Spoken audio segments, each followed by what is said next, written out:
बरदरान मिल्लत इस्लामी अस्सलामु अलैकुम व रहमतुल्लाहि व बरकातुहू।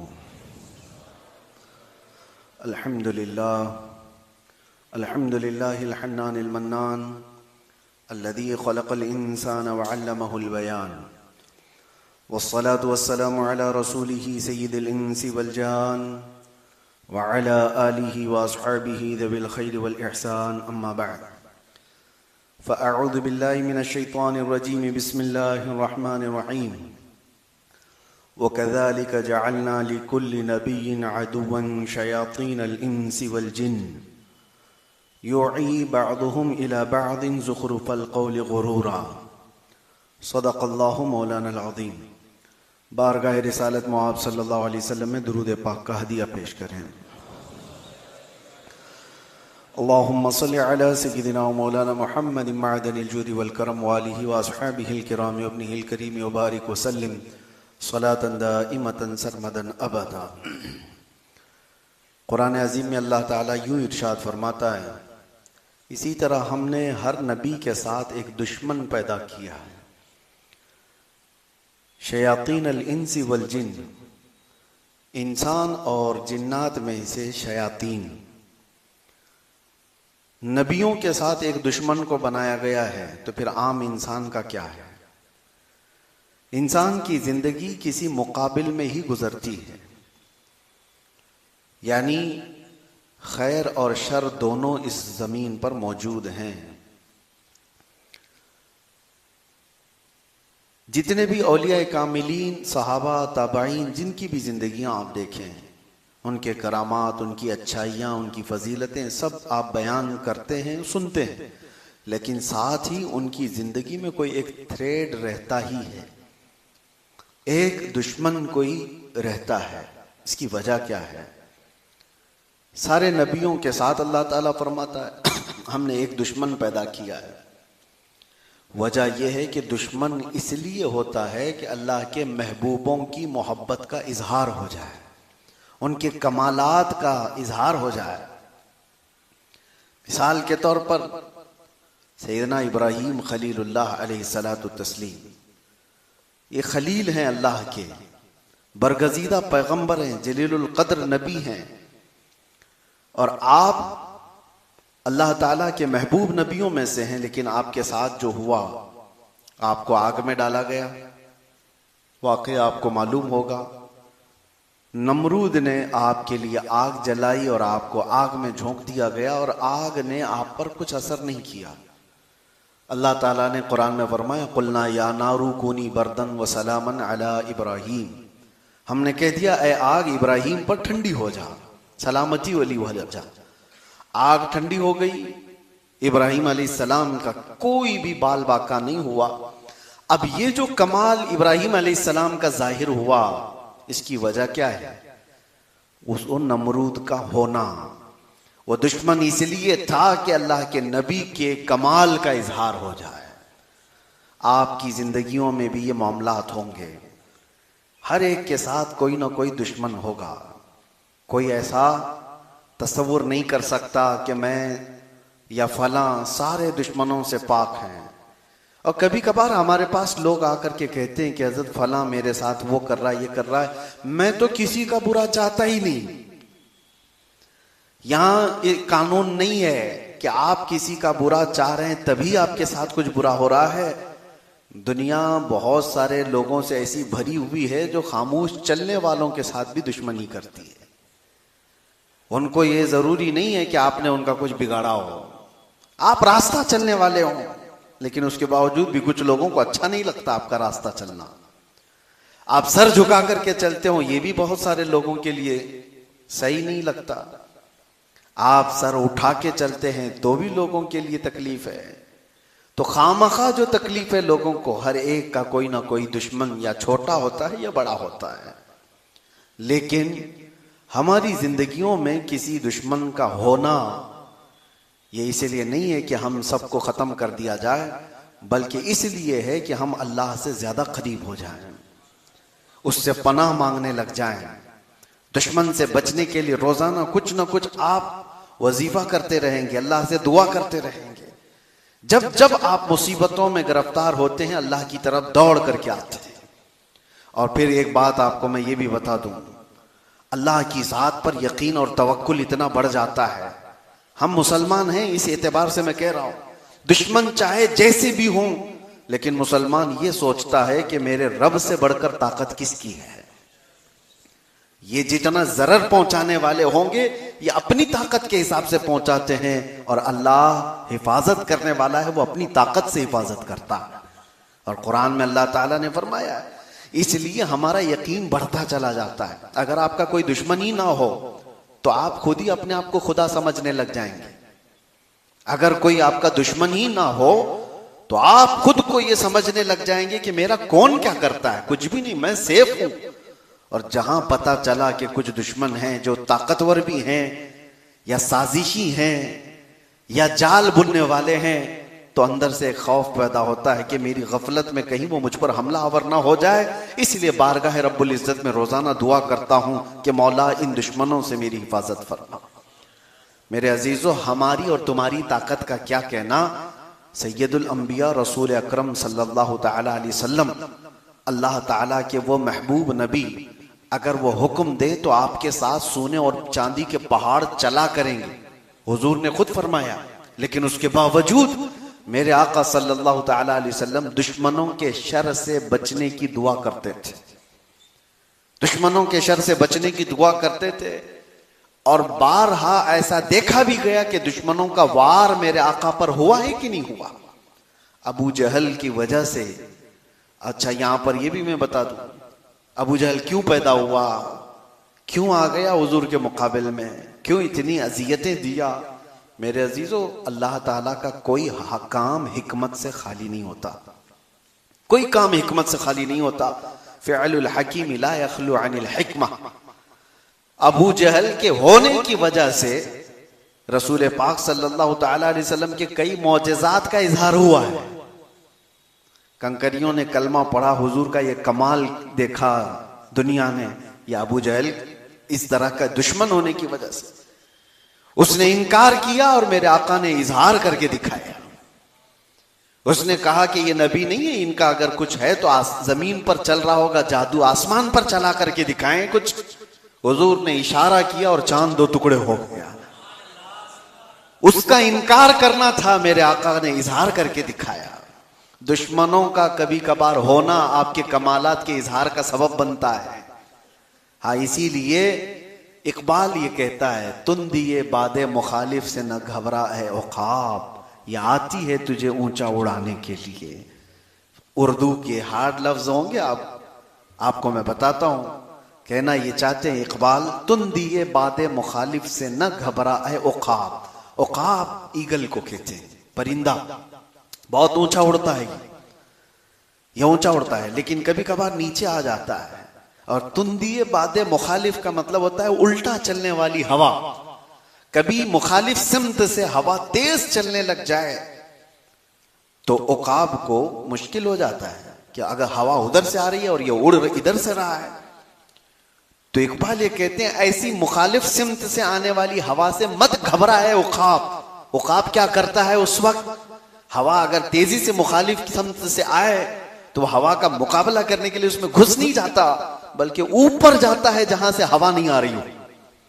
यानी मुखालिफ सिमत से हवा ना आ रही हो, इतना ऊंचे ऊपर चला जाता है ताकि ये मुखालिफ सिमत से आने वाली हवा से मेरा टक्कर ना हो। तो इकबाल ये कहता है, मुखालिफ सिमत से आने वाली तेज हवाओं से न घबरा ए औकाब, ए उम्मत मोहम्मदिया, ये आती है तुझे ऊंचा उड़ाने के लिए। तुम इनसे ऊपर चले जाओ, तुम्हें तुम्हारी हैसियत बताने के लिए दुश्मन आते हैं। अजीजा ने गरा में वक़ार, आज के हालात भी हमें इस बात की तरफ ला रहे हैं कि हमने देखा है बहुत सारी जगहों पर बद्र के मैदान में सहाबा इकराम रिज़वानुल्लाहि ताला अलैहिम अजमाइन ने जो जोहर पेश किए, वो कम से कम 10-12 साल पहले मक्का वाले तसव्वुर भी नहीं कर सकते थे, सोच भी नहीं सकते थे। जिस वक्त रसूल पाक सल्लल्लाहु ताला अलैहि वसल्लम ने हिजरत फरमाई, मक्का से मदीने जा रहे थे। 13 साल तक मक्का में कुफार और मुशरिकीन ने क्या नहीं जुल्म उठाए। सहाबा को पकड़ा है, अंगारे पर सुलाया है, अंगारों पर सुलाया है, सूली पर चढ़ा करके मुसला किया है, आंख कान नाक काट करके सहाबा के साथ बहुत तकलीफें दी। उस वक्त तो पूरे मुशरिकीन ये समझते थे कि ये कमजोर लोग हैं, ज़ईफ लोग हैं जो मोहम्मद के साथ चल रहे हैं, कभी भी इनका खात्मा होगा। और जिस वक्त हुजूर हिजरत करके चले गए तब तो इनकी ताकत और भी बढ़ गई कि हमने तो इनको वतन छोड़ने पे मजबूर कर दिया। इनका गांव छूटा, घर छूटा, रिश्तेदार छूटे, माल व असबाब जायदाद सब छूट गया, कुछ नहीं है इनके पास। इतनी दुश्मनी किया इन्होंने। और उसके बाद जब वो मदीने चले गए, ये हालात थे जो सहाबा को मजबूत बना दिए, सहाबा को मजबूत बना दिए। आज हम सब ये जो ढीले ढाले हैं उसकी वजह ही ये है कि हमारा मुकाबला किसी से नहीं है।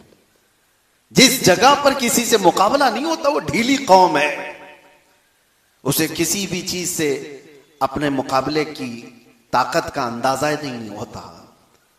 मेरे अजीजों, सुना है शेर को भी अगर कुत्तों के साथ पाला जाए तो फिर वो शिकार करना छोड़ देता है, उसे उसकी हैसियत मालूम नहीं रह जाती, याद नहीं रह जाता, बरसों अगर रहा तो।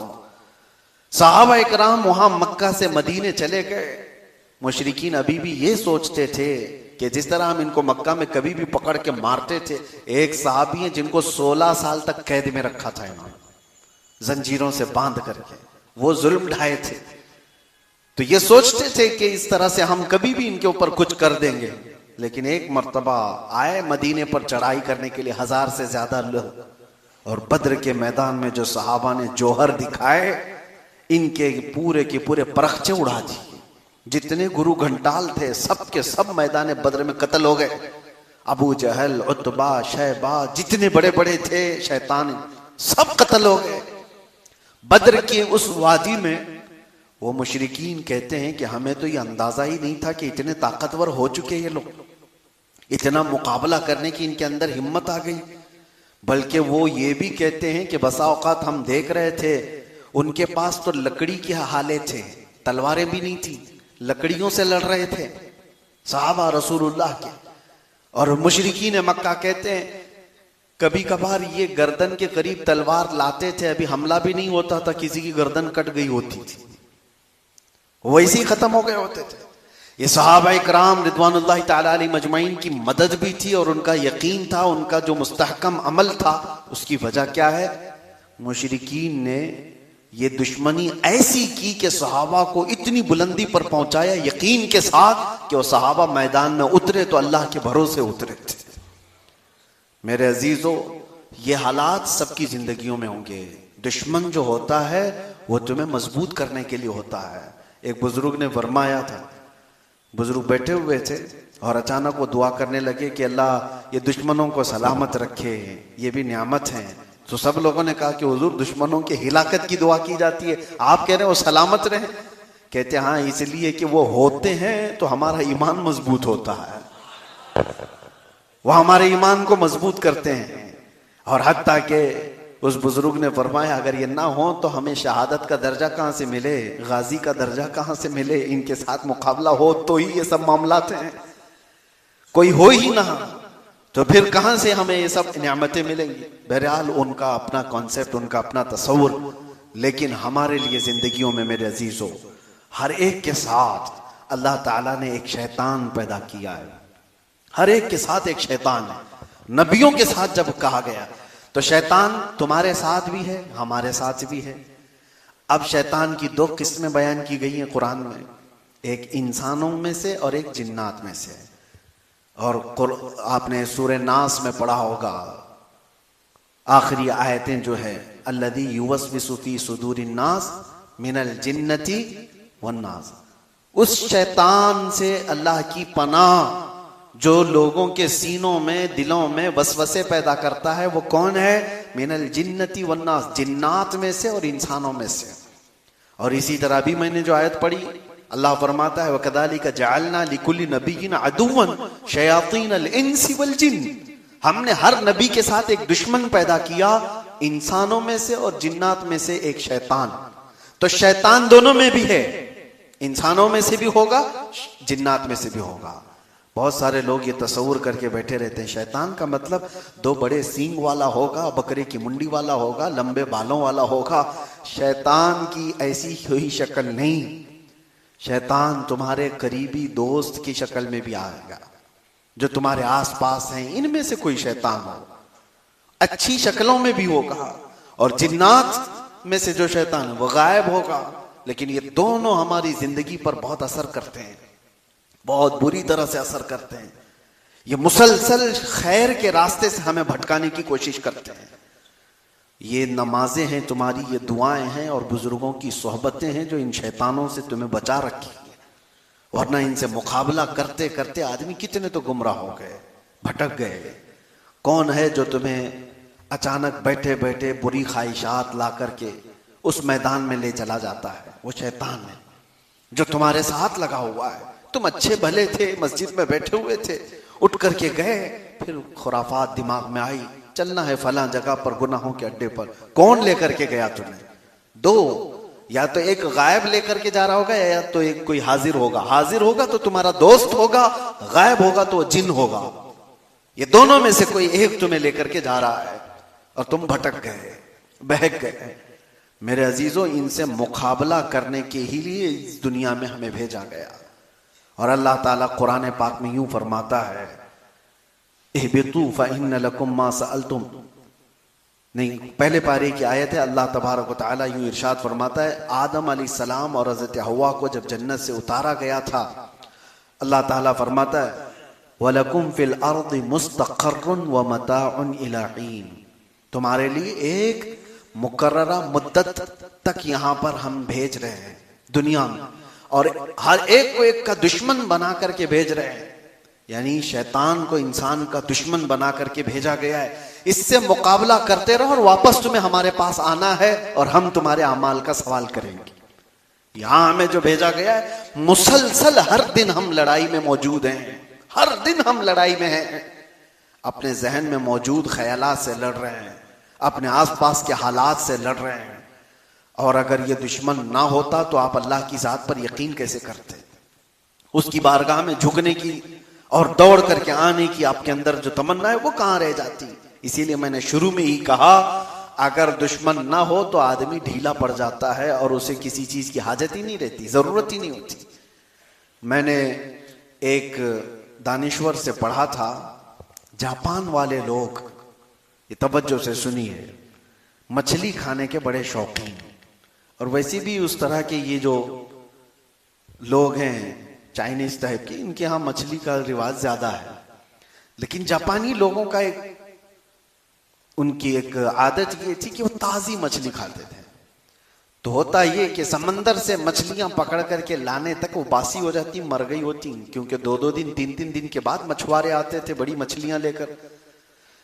तो अब उसके लिए इन लोगों ने एक दूसरा तरीका इख्तियार किया कि नहीं, ताजा मछली खानी है तो एक बहुत बड़े टैंकर जहाज के समंदरों में भेजे गए। उसमें पानी रहता था, मछलियां समंदर से पकड़ी जाती थी और पानी में डाल दी जाती थी। और पानी में डालने के बाद वो पानी में तैरती रहती थी तो जिंदा रहती, और जब साहिल पर आते तो अभी मछलियां जिंदा ही रहती थी, मरी हुई बासी नहीं होती थी। तो ये चंद दिन तक चला, लेकिन ये भी फेल हो गया। क्यों?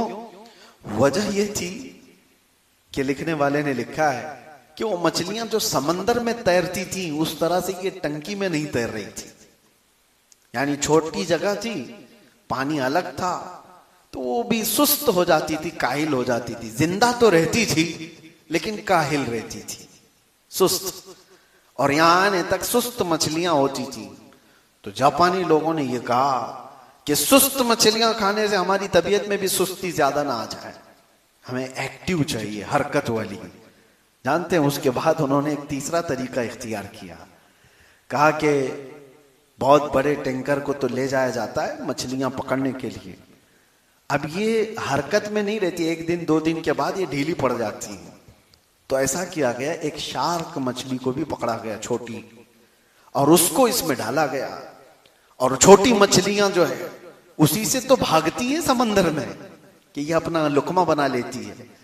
तो ये शार्क मछली उनको दौड़ाती रहती, जितने खा ली, और जितने बच गए वो साहिल पर आने तक बिल्कुल एक्टिव हरकत वाली मछलियां होती थी, उनको लेकर के जापानी लोग खाया करते थे। तो उस दानिश्वर ने कहा ये वाकया लिख करके कि ये शार्क मछली इसलिए छोड़ी गई थी कि इनको एक्टिव रखा जाए, हरकत में रखा जाए, और ये दौड़ती रहती और जिंदा भी रहती, दौड़ती भी रहती। वो दानिश्वर कहता है इसीलिए हर एक की जिंदगी में एक शार्क का होना जरूरी है, ताकि वो उसे दौड़ाता रहे और वो भाग करके अल्लाह की बारगाह में आता रहे। हम सब की जिंदगियों में एक दुश्मन होता है, और उस दुश्मन के होते ही हम लोगों के अंदर अल्लाह ताला की तरफ दौड़ने का ख्याल आता है, रब ताला की पनाह मांगने का बार बार ये एहसास होता है। आप खुद अपनी जिंदगियों में महसूस करते होंगे, हम जिसके पास भी जाते हैं, किसी से मुलाकात किया, किसी के घर में गया, सबसे पहले वो दुआ की दरखास्त करते हैं। क्यों मियाँ, आप खुद भी तो दुआ करते हैं, हमें दुआ की दरखास्त क्यों करते हैं? और फिर अगर तफसील से कहेंगे तो यही कहेंगे कि हजरत फला मामलात में बहुत घिर गया हूँ, लोगों की नजर बहुत है, आप दुआ करें, अल्लाह बुरी नजर से बचाए। ये कॉमन दुआ है, सबके लिए है, यानी सबको एहसास है कि कुछ लोगों की बुरी नजर है। बुरी नजर का ये तुम्हारे अंदर जो एहसास आया, यही एहसास तुम्हें अल्लाह की बारगाह में पनाह मांगने पर ले आता है, अल्लाह के करीब हो जाते हो। और इसी वजह से अल्लाह ताला ने भी तुम्हें मायूस नहीं किया। कुरान में अल्लाह फरमाता है फला तख्शौहुम वख्शौनी, उनसे मत डरो, मुझसे डरते रहो। लेकिन है कि अल्लाह के पास तो आओ, दुश्मन तो है तुम्हारे, लेकिन डरो मत। अल्लाह फरमाता है मेरे दरबार में आओ। और अल्लाह ने 2 सूरतें उतारी, कुल अऊज़ु बिरब्बिल फलक और कुल अऊज़ु बिरब्बिन नास। मेरे आका सल्लल्लाहु तआला अलैहि वसल्लम पर जादू किया गया था, पता है आपको? हुजूर अकरम सल्लल्लाहु तआला अलैहि वसल्लम पर जादू किया गया था, ऐसा सख्त जादू कि हुजूर का जिस्म बुखार से पूरा जर्द हो गया था। और फिर वो पता भी किया गया कि कहाँ जादू करके क्या किया गया है, आपका पुतला बनाकर उसमें सुइयां या फिर बाल वगैरह लगा करके जिस तरह से भी जादू किया गया, हुजूर सैयदुल मुरसलीन सल्लल्लाहु अलैहि वसल्लम पर यह असर किया गया। उसके अलावा खैबर के मौके पर जहर दिया गया था, गोश्त में जहर रख करके। हुजूर पाक सल्लल्लाहु तआला अलैहि वसल्लम पर जब ये इस तरह के हमले हुए थे तो अल्लाह ताला ने मुअव्वज़तैन को उतारा। मुअव्वज़तैन किसको कहते हैं? कुल औज़ु बिरब्बिल फलक और कुल औज़ु बिरब्बिन नास। कहा गया जो इसको पढ़ ले अल्लाह दिन भर उसको जादू सहर से महफूज रखेगा। तुम्हारे पास ये हथियार हैं, तुम्हारे पास ये आलाजात हैं। बहुत सारी जगहों पर मैंने देखा, इससे कबल भी मैंने ये कहा है, आजकल ये आम हो गया है, कुछ शैतान हैं रुए ज़मीन पर जो इन्हीं कामों में मसरूफ़ हैं, एक दूसरे पर हमला करने, जादू सहर सिफली टोटके, ये सारी चीज़ों पर दूसरों की ज़िंदगियों को ख़राब करने में। और आज का सबसे बड़ा हमला जो हो रहा है वो हमारी बच्चियों पर है, लड़कियों पर है। कितने तो ऐसे दुकान खोले हुए बैठे हैं जो मोहब्बत का तावीज़ करते हैं, किसी लड़की को अपने काबू में करने के आमाल करके दिए जाते हैं, ये शैतानी आमाल के ज़रिए से, और लड़कियों पर गलत तरीके से असर करके कितने ऐसे हैं, मैंने खुद में देखा है। अच्छे अच्छे घरों की बच्चियों पर ये अमल करके उन्हें अपने कंट्रोल में कर दिया जाता है और उसके बाद उनको ले जाया जाता है। और कुछ तो वो हैं जो शादी कर लिए और कुछ तो वो हैं जो उनको कोठे में बेच दिए। बच्चियां महफूज नहीं रह जाती। इसीलिए मैं अपनी लड़कियों को, अपनी बेटियों को, सबको अपने घरों में भी ये तलकीन करता हूँ, ताकीद करता हूँ कि रोजाना सुबह उठते ही 7 बार कुल औज़ु बिरब्बिल फलक और 7 बार कुल औज़ु बिरब्बिन नास पढ़कर अपने ऊपर दम कर लिया करें। अल्लाह तबारक व तआला मुअव्वज़तैन की बरकतों से ये शयातीन के हमलों से महफूज रखेगा। और हुजूर अकरम सल्लल्लाहु अलैहि वसल्लम की सही हदीस है बुखारी शरीफ की कि हुजूर ने अपने मदीने की जो खजूर है, अजवा खजूर मशहूर है, सारे हाजी जब जाते हैं तो अजवा खजूर लेकर आते हैं। बुखारी शरीफ की हदीस है, मेरे आका सल्लल्लाहु अलैहि वसल्लम ने फरमाया कि जिसने सुबह 7 दाने अजवा खजूर के खा लिए उसे पूरे दिन जहर भी असर नहीं करेगा, जादू भी असर नहीं करेगा, सहर भी असर नहीं करेगा। तो ये सारे हमारे पास इलाज भी मौजूद हैं। तो आप सिर्फ दुश्मनों से घबरा कर, डर करके हिम्मत ना हारे। अब आखिरी बात ये भी है कि औलिया कामिलीन की जिंदगियां इसमें हमारे लिए बहुत बड़ा आइडियल है, बहुत बड़ा आइडियल है। हजरत फखरुद्दीन राजी बहुत पाए के बुजुर्ग थे, इमामुल मंतिक कहलाते थे, इमामुल फलसफा, उलूम के माहिर थे। लेकिन जब आपका आखिरी वक्त आया तो शैतान उनके सिराने पर आया और कहने लगा कि राजी तुम अल्लाह को एक मानते हो, उसकी कोई दलील है? उन्होंने दलील दे दी, कायनात का निजाम इस तरह से है, इसको चलाने वाला एक ही होना चाहिए। शैतान ने उस दलील को काट दिया, कहा कि दो भी तो हो सकते हैं, मेरी दलील ये है। आपने फिर दूसरी दलील दी अल्लाह के एक होने पर, शैतान ने वो दलील भी काट दी। 1 2 3 दलीलें देते देते इमाम राजी 360 दलीलें दे चुके थे। आखिरी वक्त था इनका। इमाम राजी अपने अल्लाह के एक होने पर 360 दलीलें, हम क्या दलील देंगे, आप क्या दलील देंगे अल्लाह के एक होने पर? मरने के वक्त तो छोड़ो, अभी बोलो, अभी अगर कोई पकड़ के पूछ ले कुछ नहीं होगा।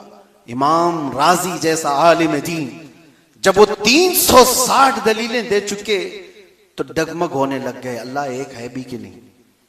शैतान इस तरह के हमले कर रहा था। ये तो उनकी निस्बत का असर है कि हज़रत सैयदना नजमुद्दीन कुबरा जो फखरुद्दीन राजी के पीरो मुर्शिद थे, पीरो मुर्शिद से निस्बत का यह असर होता है।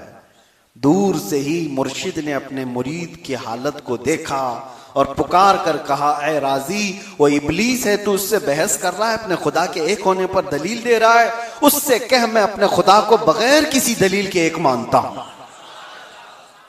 तो राजी को अपने पीर और मुर्शिद की आवाज आई तो उन्होंने कहा, ऐ इबलीस लईन मैं अपने रब को बगैर किसी दलील के एक मानता हूं। शैतान वहां से जाने लगा और कहा, राजी इस मौके पर मैंने 70 से ज्यादा बड़े उलमा का ईमान ले लिया था, आज भी तेरा ईमान खत्म हो जाता अगर तेरा पीर जिंदा ना होता, अगर तेरा मुर्शिद इस तरह की बात ना किया होता। अजीजा ने गिरामी वक़ार औलिया कामिलीन उनके साथ भी ये मामलात हुए, हमले हुए शयातीन के, लेकिन कुछ चीजें ऐसी हैं जो बचा ले जाती हैं। हमेशा इल्म ही नहीं, बाज औकात बुजुर्गों की सोहबत और उनकी निस्बत हमारी हिफाजत करती है।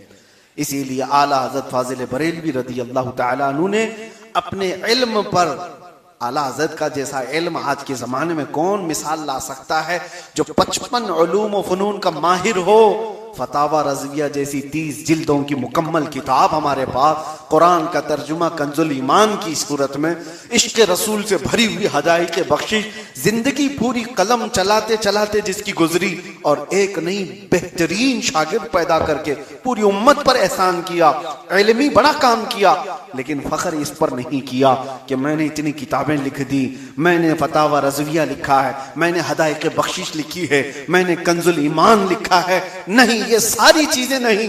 बारगाह मुस्तफ़ा सल्लल्लाहु तआला अलैहि वसल्लम में जब पेश होना हुआ था हुजूर की बारगाह में, तो आला हज़रत यूं कहते हैं, या रसूल अल्लाह तेरी सरकार में लाता है रजा उसको शफी जो मेरा गौस है और लाडला बेटा तेरा। और अपनी निस्बत पे फख्र कैसे करते हैं, क्या दबे जिस पे हिमायत का हो पंजा तेरा, शेर को खतरे में लाता नहीं कुत्ता तेरा। गौस पाक की तरफ निस्बत करते हुए वो कहते हैं, आपका ये कुत्ता है, इसको कोई दुनिया का शेर भी दबा नहीं सकता। गौस पाक के दरबार की निस्बत पर फख्र किया। ये नहीं कहा कि मैं बहुत बड़ा आलिम दीन हूँ, बहुत बड़ा फकीह हूँ, मुझे कौन क्या हरा सकता है, बल्कि यूं कहा गौस पाक के दरबार का कुत्ता है, उसे दुनिया का कोई शेर भी दबा नहीं सकता। हमारे लिए भी मेरे अजीजों चंद चीजें जरूरी हैं। आपको निस्बतों की भी जरूरत है और अपने अमल की भी जरूरत है। आपके अपने वजीफे, अपनी दुआएं, अपने आबा अमाल और इबादतें, और साथ ही किसी मुर्शिद कामिल की और बुजुर्गों के सिलसिलतो ज़हब की निस्बत की जरूरत है। ये दो चीजें होंगी, इंशाअल्लाह हर तरह के दुश्मनों के वार से आप दुनिया में महफूज रहेंगे। इंशाअल्लाह इंशाअल्लाह हर तरह के वार से महफूज रहेंगे। अल्लाह तबारक व तआला हम सबको शयातीन इंस व शयातीन जिन की हर हमला से हिफाजत फरमाए, उनके तमाम वार से हमारी हिफाजत फरमाए। रब कदीर इस दुनिया से जाने तक हमारा ईमान सलामत रखे और बारगाह रब्बुल इज्जत में हमें ईमान के साथ उठाए। व आखिर दावाना अनिल हम्दुलिल्लाहि रब्बिल आलमीन। सलाम अलैकुम।